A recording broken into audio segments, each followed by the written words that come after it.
So I don't really know what's going on here, but I just come home from work, still feeling kind of gross and hot from work.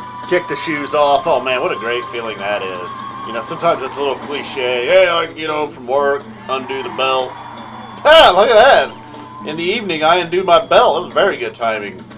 So you just kick off your shoes, undo the belt, even though I very rarely wear a belt. Tonight's one of them nights, though, man. It's like, oh man, it just felt so good sitting here in the chair. Like, oh.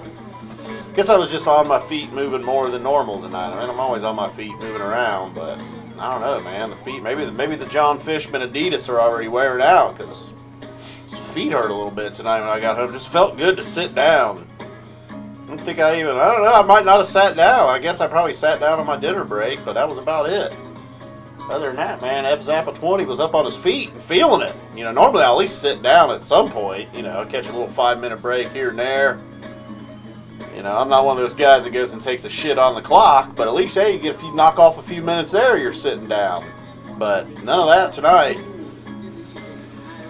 So then at some point I turned on the camera with nothing to say. You know, originally I guess I did have a couple of thoughts about how, you know, I made sure my door was shut. It's getting to that time of year where it's like no AC, but yet no heat. You're just going to want to open up your windows and your doors. And yesterday was pretty much like the first day I rocked it like that. And I was watching Carolina and Kentucky. Got a little fired up, you know. I mean, that was an awesome ending to that game. I mean, there was just a lot of holy shits, fuck yeah, oh my gods. Stuff like that coming from over here. I didn't really have a rooting interest. Sometimes it's more exciting for me to watch a game, a sporting event, that I don't have a rooting interest. So one of my teams is involved. I'm just sitting there on the edge of, you know, feeling doom and gloom, like just the bad thing's going to happen at any second. I don't really care who wins or loses. You can just kind of enjoy it a lot more. I mean, one minute I was a Kentucky fan, one minute I was a Carolina fan. I'm pretty sure my neighbors were confused. That's what I was getting at.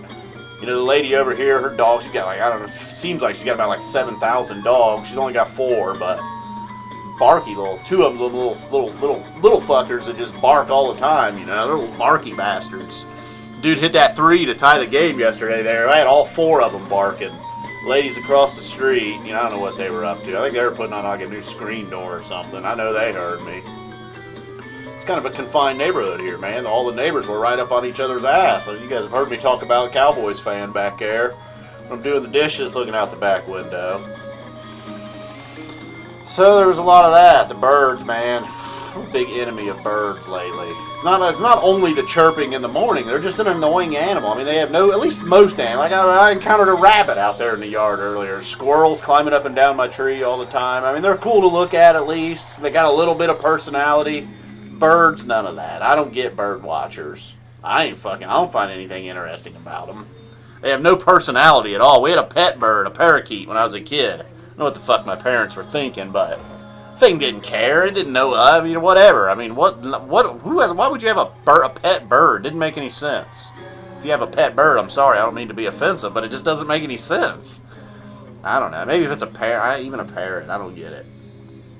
I'd be afraid to let them out of their cage and fly around the house. They're just going to shit everywhere, right? Don't they shit everywhere? So I don't know. But maybe I shouldn't really care. Maybe I should just let some birds fly around here and take a shit. I could be getting the boot recently. Not really getting the boot, but the guy that rents it to me, man, I don't know. He's just had enough of his woman, girlfriend right now. You know, they've been dating for a long time, never got married. It's just been ugly the last 6 months or so. Now he mentioned tonight, you know, he's talking about looking for a place to rent, and he's kind of said a few things recently, you know, asking me like, how much do I like this place? Would I want to buy it? You know, do I think I'll live here long? These types of questions, you know, so. And that's as the problems that are going on with the girlfriend. He lives in her house now.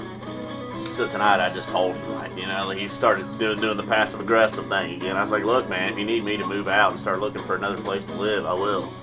He's like, nah, I hate to put you in that situation. And then, you know, I tell her I'm leaving, and then I leave, and then a week later, you know, things are better, and I'm back. You know, that's not that's a possible thing. So I don't know. I don't know where we're headed. I don't know where the hell I'll go. I mean, as much as I complain about this place being small and shitty, it is pretty cheap. I mean, I like the price, that's for sure. And I feel like I can never go back to an apartment now. I don't know if I'm ready to buy a home. I've been saying that pretty much my whole life, though. I don't know if I'm ready to buy, you know, jobs and whatever, you know, it's not like I'm tied to that job forever. I got no wife, I got no kids, man. I can just bail right here at any moment. You know, I don't know if I'm ready to settle down and date. I'm saying that for 15 fucking years, though. But again, I don't know if I'm ready to buy, but I can never go back and rent in another apartment. I mean, I don't know if you guys remember, some people have been hanging around here a long time. You know, back in that old place, I just kind of had to keep it down, you know. It was like Zappa 20, keeping it around 50 or 60%. Every now and then I'd get a little excited. But a lot of time it was just almost like keeping that hush to the voice. Never wanted to get loud. I don't know, I feel like it's, you know, I can't go back to the hushed videos. And whatever, they're cranking up the tunes, doing whatever I want. Yelling about, like yesterday I was going crazy yelling about that game. I was worrying about disturbing my neighbors, but not like I would in an apartment, you know. Listen, the worst torture is when you live in an apartment that sounds so bad you can hear your neighbors fucking. And you know, my sex life is always pathetic, just no matter how long you go back. So I'm always just sitting there like, God damn it, how's that loser getting some and I'm not? You know, perhaps I'm a bigger loser than him apparently. So at least I haven't had to deal with that, listening to some fucking chomper have sex, and I'm not over here. I'm sitting over here watching more fucking episodes of Meat Eater or whatever. You guys over here getting laid. Like, oh, great. I'm going to make a YouTube video about you having sex, buddy. I wasn't making YouTube videos then. You guys lucky. Could have had lots of material, trust me. It's a little creepy, but you can't avoid it, you know? At that point, it was like room to room, like my bedroom and their bedroom. Bam! I think we were like headboard to headboard the way they had their room set up and I had my room set up. Occasionally I'd try to get them back, but I remember one time I was like, I'm getting them back. I have a feeling things are going to go well tonight. I'm going to be having mad sex in this bed tonight and they're going to pay for all the time. They weren't even home. I was so upset. Kind of ruined the experience. I'm like, yeah, I mean, I really like you and I really wanted to have sex with you and it was great, but kind of just wanted to get back at my neighbors too. Think you can hang around till the morning and have sex with me one more time? Perhaps even tomorrow night? So, I don't know. None of that, you know. None of that living in a house. You hear your neighbors fucking from a house away. This guy over here in the Cowboys hat. He'll be out of control. They probably sometimes wonder what the hell I'm up to over here. Just watching basketball, man. Making YouTube videos. Listening to the P-Fish. Sometimes a nice gnarly split open metal get you going. So I don't know. One person asked me about a Walking Dead recap today. Oh my god, what a horrible show that's been. Just horrible 7-episode run here. I think there's been like one good episode in this last 7. Just pure garbage, man. What has happened to that show? Ugh. So there's that. I don't know. New coworker likes fish. Well, he doesn't like fish as much. He used to go see fish back in the 90s. That was kind of cool. Like, wow, we don't get a lot of those around here. Guys that listen to fish and saw them at Hare Arena. I saw fish at Hare Arena in 1994. Like, I'm impressed. I would have hired you just based on that. Alright, guys. Zappa 20 chiming in with, I don't know what. But now we're signing off with a boom. Out of here.